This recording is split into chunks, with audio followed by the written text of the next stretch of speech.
Sound check. 1, 2, sound testing. Sound check. Wala. Meron na? Yung mic ko? Ito nangyari.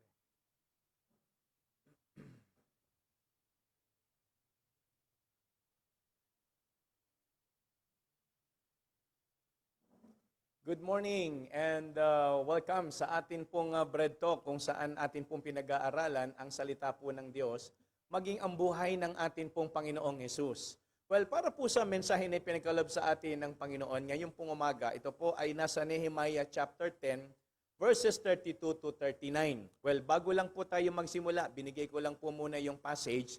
At nagtataka po ako kanina, nasa waiting area po ako, nasa waiting screen, yun ho yung ibig kong sabihin, pero lumabas kaagad yung video ko. Hindi ko alam kung meron akong napindot, bakit naka-video, and then wala rin pong music. Hindi ako nagkakamali, wala pong sound. So, hindi ko po alam kung ano yung napindot ko. Kaya kanina, kung mapapansin po ninyo, hindi ko alam na ako pala naka-live. And then another thing, binibidyohan ko po bakit nagkaganon. Anong kayang something na napindot ko? So kaya mga kapatid ay humihingi po ako ng kumbaga pasensya kung hindi po naging maayos yung atin pong pagsisimula kanina. But anyway, ang mahalaga po ay naririnig nyo ko ngayon. So sige nga po, paki-comment nyo nga o thumbs up nga kayo kung meron akong boses kasi nagulat ako, wala pong tunog. Walang music. Nakailang patugtog na po ako. Halos 4 na nga po yata yung aking ginamit na songs para doon po sa ating waiting screen. Pero ganun pa man, ako po yung lumabas. Kaya nga kailangan ko po yung tulong ng mga media natin, leaders. Bakit nagkaganon? Baka may napindot ako na habang nasa waiting, naka-open yung camera. But anyway, yun po ay kumbaga honest mistake. Hindi ko po talaga akalain na ako po ang nakalabas kaagad. Nehemiah chapter 10 verses 32 to 39. Ito po ang sabi ng mga talata, medyo mahaba-haba po ito mga kapatid. At sundan po ninyo. So we made ordinances for us to charge ourselves yearly with the third part of a shekel for the service of the house of our God. For the continual meat offering, and for the continual burnt offering of the Sabbaths and of the new moons and of the set feasts and for the holy things and for the sin offerings to make an atonement and for all the work of the house of our God. And we cast the lots among the priests, the Levites, and the people for the wood offering to bring it into the house of yan po, may tumawag. Ayan. So, pasensya na po. And we cast the lots among the priests, the Levites, and the... So, paano ba yun Do not disturb na ako ha. Paabot nga isang phone. Isang phone ko. Ayan, pasensya na po. Asa na ba? Yung isang phone natin.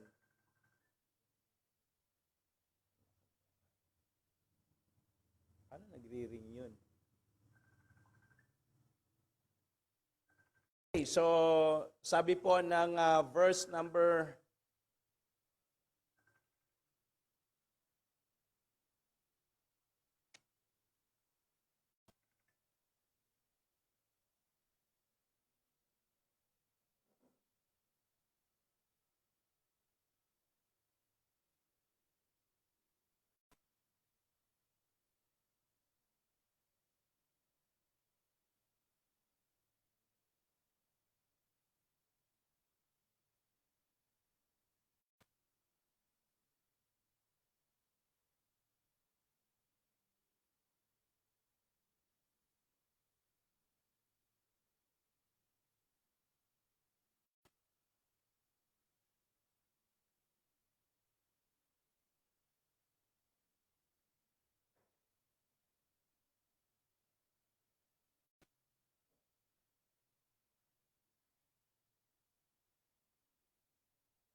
Yan. So, po alam, tumatawag po kasi yung kapatid ko si Risa at hindi ko naman po masagot-sagot. Ano po? So, balik po tayo doon sa ating, meron po ba akong mic?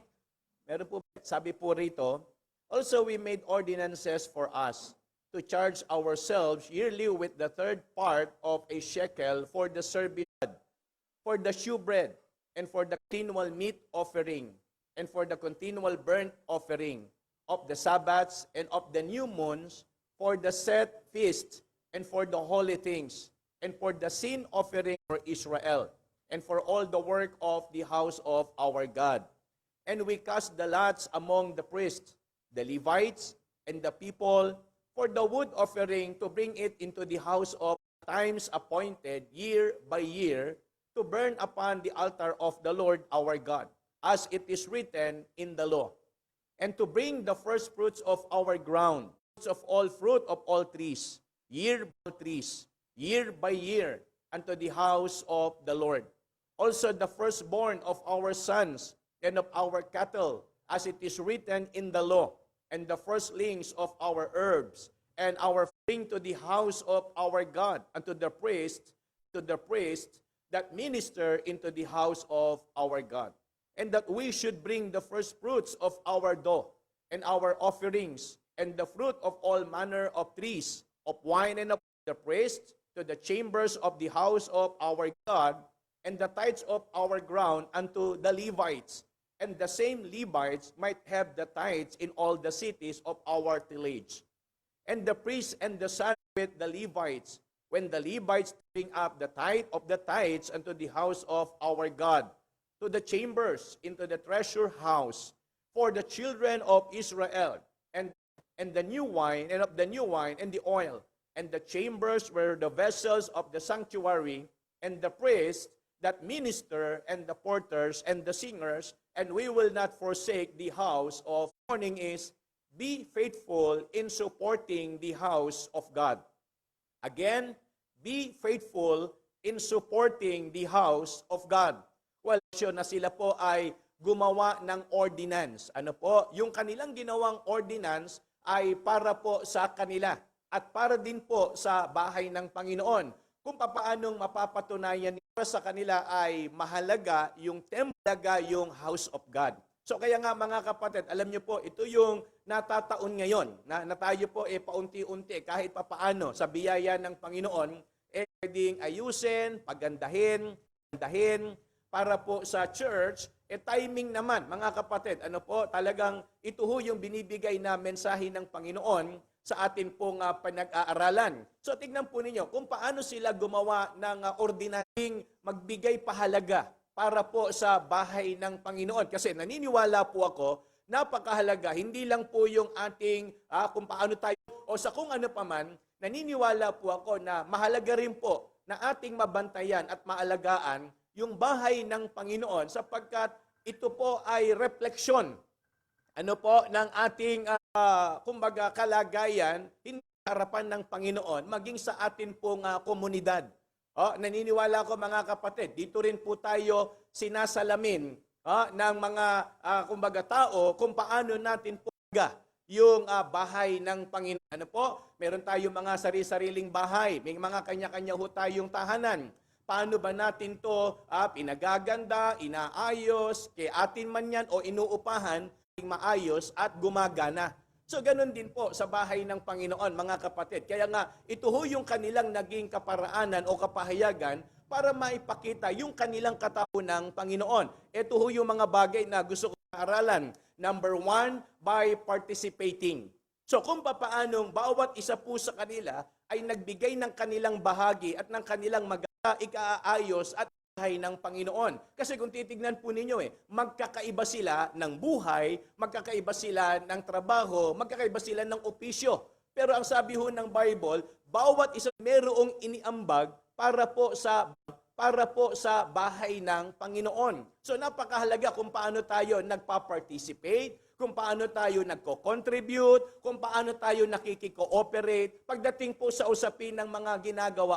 Kaya nga naniniwala po ako, ng totoo nating pag-ibig sa Diyos ay yung pag-ibig din po natin sa gawain. Kasi kung totoong mahal natin ang Diyos, hindi po pwedeng baliwalain natin yung gawain ng Panginoon.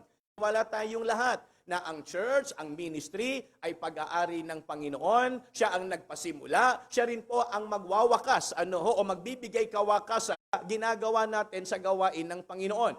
Kumbaga, siya po ang magtatakda kung hanggang kailan tayo pwedeng maglingkod, siya ang magtatakda kung hanggang kailan mananatili ang kanyang gawain dito po sa mundong ito. Kaya nga, yun po ang nakita. Napakahalaga kung talagang tayo po ay na naglilingkod sa Panginoon, totoong umiibig sa Diyos, mahalaga po na yung ating partisipasyon makita sa kung papaanong tayo po ay nagmamalasakit at nagbibigay na bahay ng Panginoon. So kaya nga, dyan po nila in-express yung kanilang katapatan sa Panginoon sa paraan na sila po ay naka-back up o nakasuporta sa giving. Kasi po, kung titignan po ninyo, kaya nga malinaw po na tinuturo po ng Bible na meron pong binanggit ditong first fruits. Meron pong binanggit po rito meron pong binanggit dito na tithes. So sa madaling salita, ito pong usapin na ito, naniniwala ako, hindi po ito labag kung ito'y gagawin natin sa gawain po ng Panginoon. Yung magkaroon tayo ng first fruits, yung magkaroon tayo ng tithes. Dahil alam ko po, ito yung ginagamit ng Diyos, lalo na't nung panahon na yon na sila po ay nagtatayo ng templo. Hindi ba dito kukunin ng mga saserdote o ng mga nangangaon yung mga pagme-maintain at pangagawa po nila para sa programa at serbisyo para sa bahay ng Diyos o sa templo. Kung ano yung ino-offer ng mga tao. Kaya nga naniniwala ko mga kapatid, mahalaga kung paano tayo dapat nagbibigay sa harapan po ng Diyos. Huwag lang bastang may maihulog tayo, kundi aralin nating maigi sa paanong paraan ba natin maipapakita at maipapain. Kasi po, naniniwala ako, bawat ibinibigay natin, may halaga yan sa harapan ng Diyos. Maliit man yan o malaki, naniniwala ako, yan nga lang, baka kasi na yung ating ginagawang pagbibigay ay hindi po maging katanggap-tanggap sa harapan ng Panginoon. Kasi nga, baka hindi po yon ang require ng Diyos sa meron yanan na meron tayo. Kasi naniniwala po ako, ang hinahanap ng Diyos sa atin, pagdating sa larangan ng pagbibigay, yung meron tayo. Hindi hahanapin ng Diyos yung wala sa ano yung meron sa atin, yun po ang alam kong hahanapin niya. Ano po, doon siya kukuha ng bahagi sa mga bagay na ibinigay sa atin din ng Panginoon. Kaya nga kung tayo po ay totoong tumatanggasing, kung tayo po ay totoong pinagpapala, tayo po ay totoong, nagbibigay, mga kapatid, siguraduhin natin na yung ating ginagawang pagbibigay talagang totoo at taos sa atin pong, sabi ng Bible, God loveth a cheerful giver. Malaki nga yan, pero labag naman sa kalooban. Malaki nga yung ibinigay natin, hindi naman pala bukal sa kalooban. Malaki nga yung inihulog natin, para naman tayong, alam nyo po, napipilitan or inuobliga na tumulong sa gawain o magbigay sa gawain. Malinaw na sinabi po ng Bible, ang kinalulugdan at iniibig ng Diyos ng masaya. Kita nyo kapag umibig, laging merong kapahayagan. Tignan nyo po nung inibig tayo ng Diyos, sa kabila ng tayo po ay hindi kaibig-ibig. Ano po ang sabi ng Bible? For God, His only begotten Son. Kapag ang Diyos umibig at nagpahayag ng kanyang pag-ibig, laging yung kanyang expression ay the best. Di ba't ang binigay niya, the only begotten Son? And that is the expression of God's love. Pag-ibig yan ng Diyos, ang binigay niya, the best. Ngayon, kung tayo rin po, dahil tayo'y nagbibigay sa gawain, naniniwala ako, kung ang Diyos po ay natutuwa sa atin, at ang sabi niya, God loveth, pag-ibig pa rin. Ang pinag-uusapan dito, for God loveth the cheerful giver. So, ibig sabihin, kung iibigin ako ng Diyos sa ginagawa kong pagbibigay, yun ngang hindi ako kaibig-ibig na inibig ako ng Diyos, the best yung binigay niya at kapahayagan ng kanyang pag-ibig, di lalo pat nagbigay ako at natuwa siya, mas lalong the best yung ibibigay niyang pag-ibig sa akin. Kaya nga kung titignan natin dito yung prinsipyo ng giving, mga kapatid, tandaan po ninyo, hindi natin laging mahihigitan ang Diyos pagdating sa larangan ng pagbibigay. Magbigay tayo ng maliit, palalakihin ng Diyos. Magbigay tayo ng malaki, mas malaki ang ibibigay ng Diyos. Hindi natin siya mahihigitan, mga kapatid.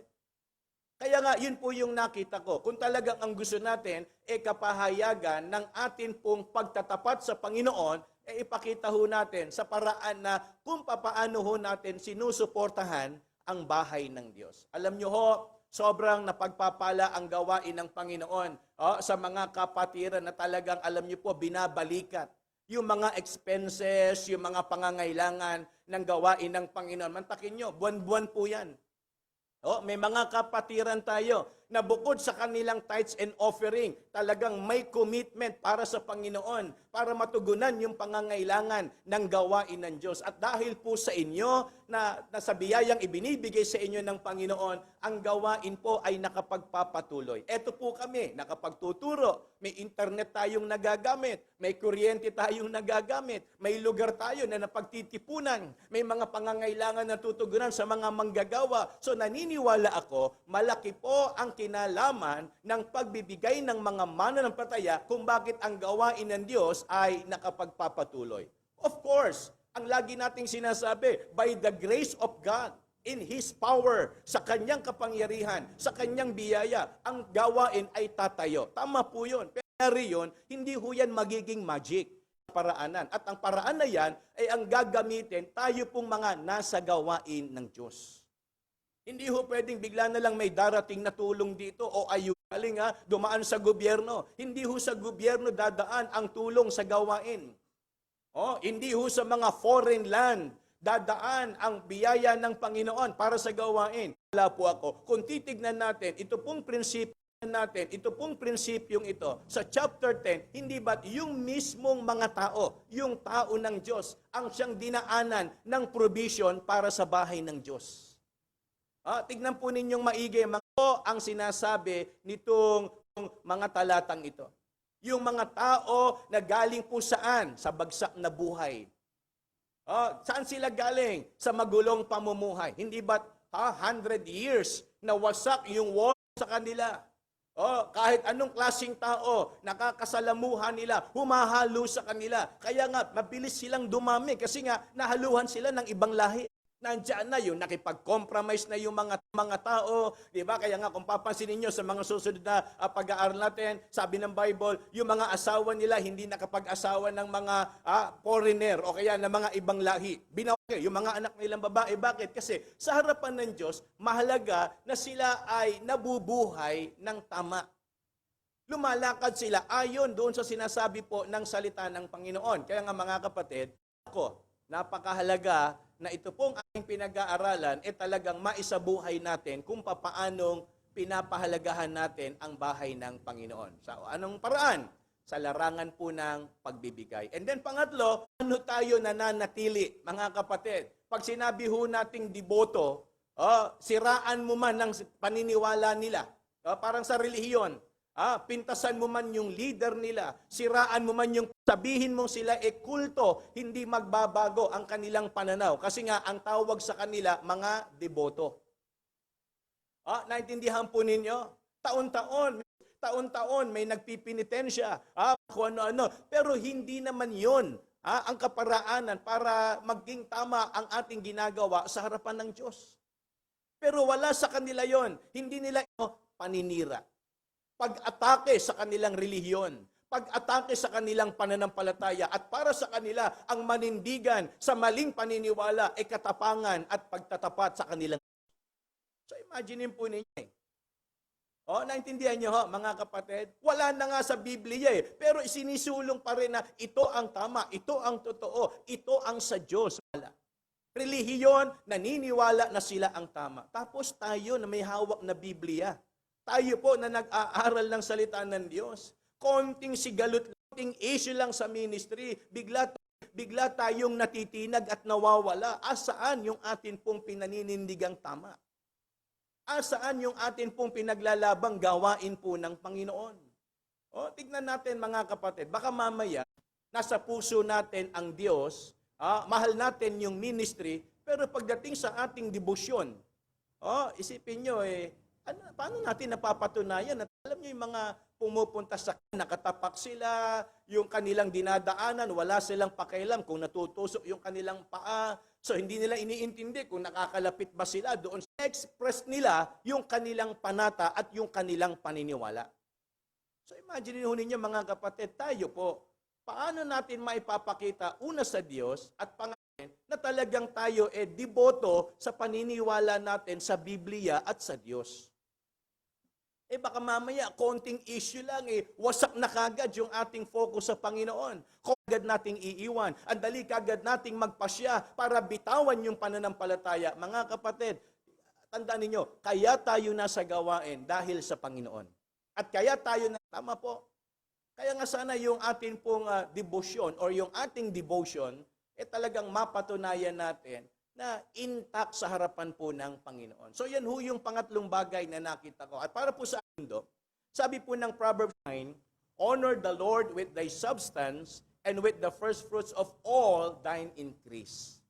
So mga kapatid, kung gusto ho natin talagang ang Diyos ay mabigyan natin ng masasabi ho nating kapurihan, pakita ho natin sa pagsuporta natin sa gawain ng Panginoon. Kaya nga kung titignan po natin mga kapatid, hindi ba kung totoong mahalaga ang Diyos sa buhay ng mga po yung kanilang naging kaparaanan.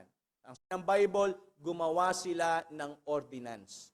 Ng ordinansa para sa kanilang sarili. Sa anong kaparaanan? Para ipakita yung kanilang katapatan sa harapan. Kaya nga mga kapatid, naniniwala po ako, bagay na gustong ituro sa atin ng Panginoon, sa bagay na ito na kung papaanong gusto rin nating ipahayag yung ating totoong pag-ibig at pagtatapat bagay na ito. Ano po? By participating, by giving, and by devoting.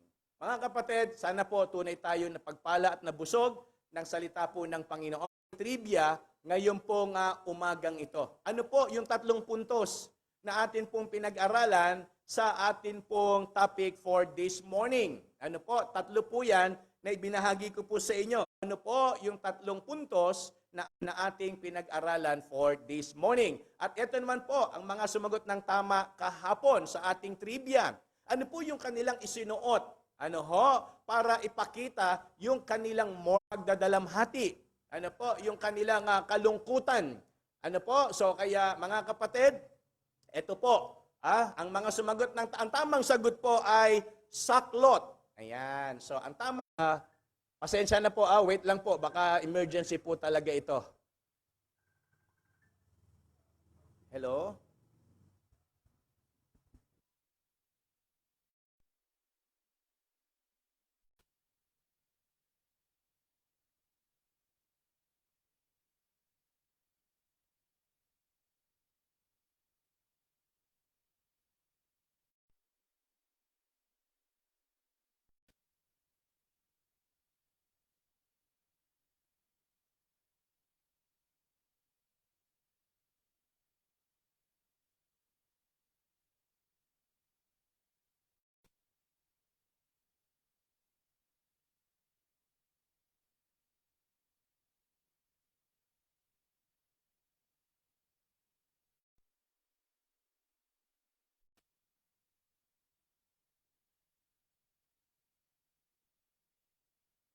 Okay, so pasensya na po at tumawag lang ho yung kuya ko at ho sa bahay namin. Ano po, kaya pala sila tawag ng tawag kanina at hindi ko po sinasagot. Ano po, so kaya pakisama ho sa prayer.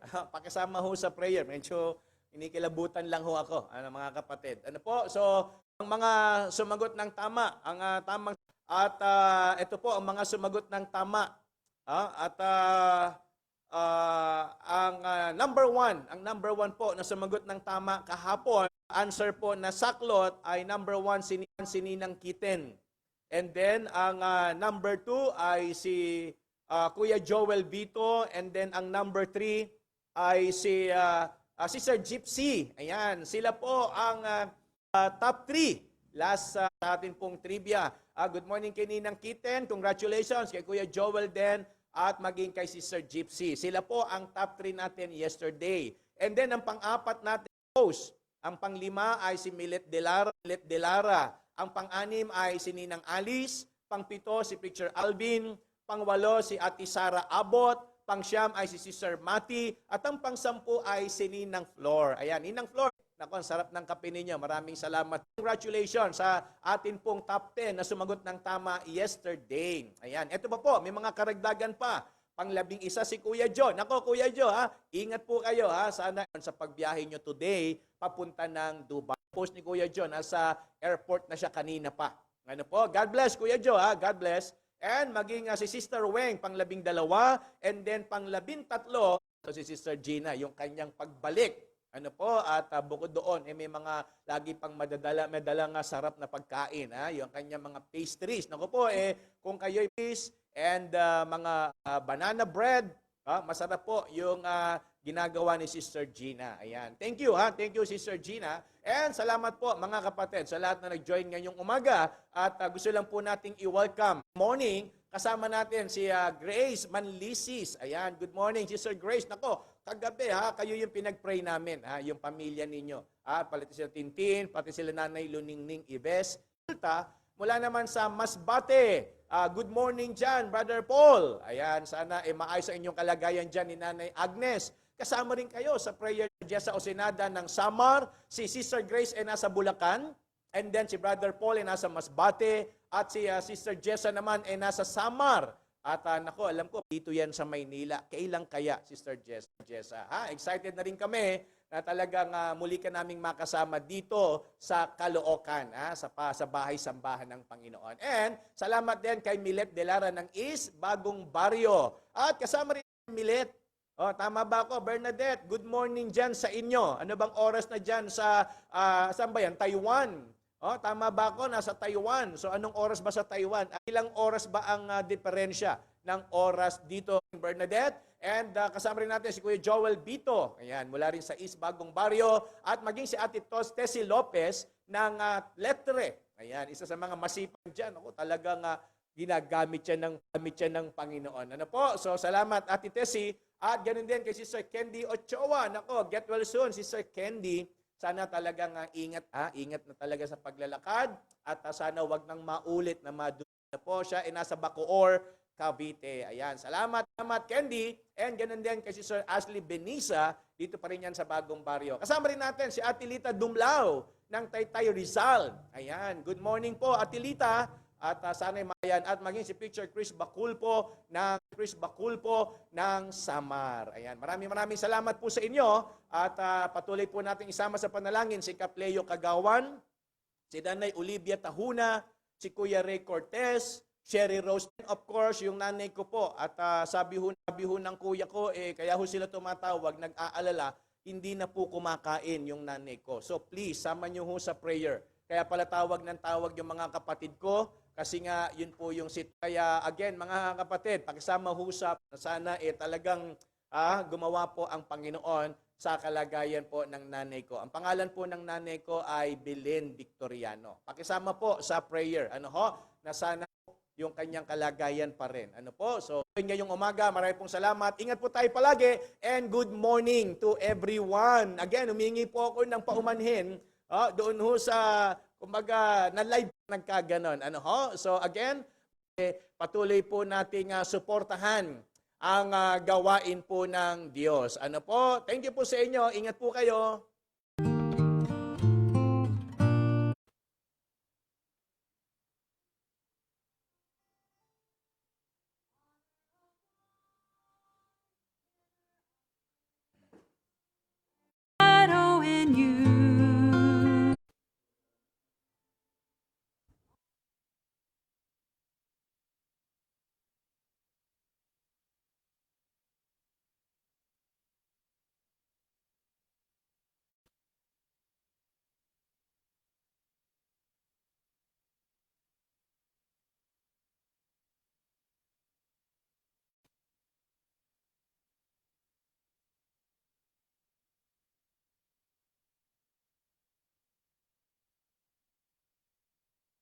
Tower of strength.